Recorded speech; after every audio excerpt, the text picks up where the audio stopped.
Guys,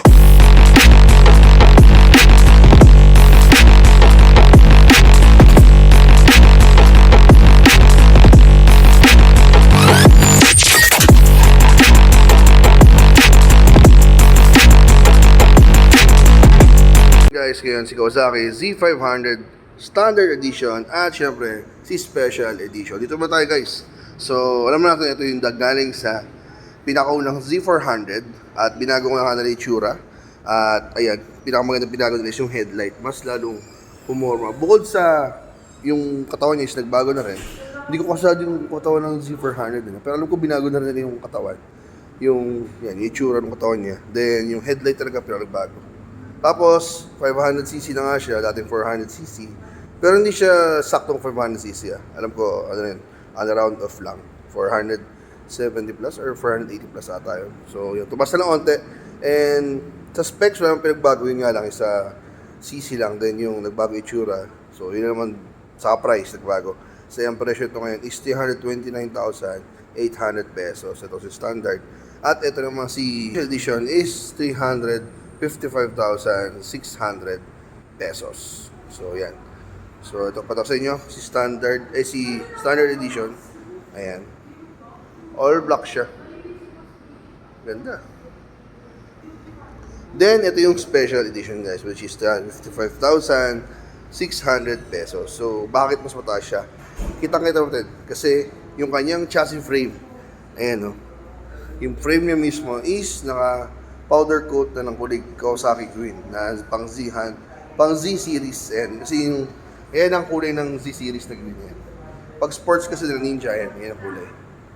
Ayan. So sa mga Z series sila ganyan yung chassis frame. Parang sa Z650. Ayan. Yung chassis frame niya is kulay green. So mas maanga siya tignan. Diba? So ito, Z500. Kaya mas mataas yung kanyang presyo. Ano pa? Signal lights. Ito, LED, ito standard, bulb type. Diba? Mas pinangas sa onte. Then, meron siyang windshield. Ito, may windshield na siya. Si Special Edition. Tapos, standard. Walang windshield.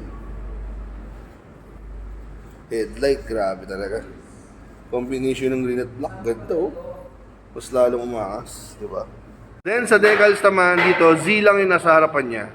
Tapos yung 500 is andito sa likod. Then si Special Edition naman is wala na yung 500 dito.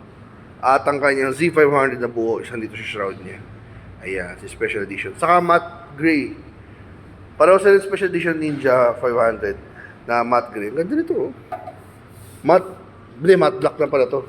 Yung sa Ninja pala is parang madaya kasi na matte green na parang charcoal eh.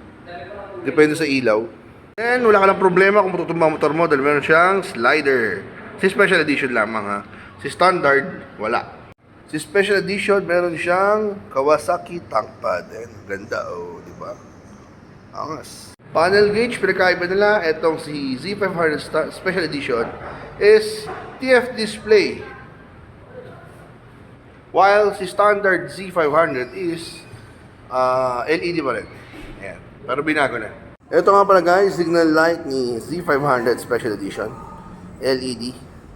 While Z500 Standard Edition is bulb type. Ito, Z500 Special Edition, meron siyang radiator guard. At meron siya dito engine cowl sa baba. Samantalang ito si Standard Edition, walang radiator guard, wala ring engine cowl.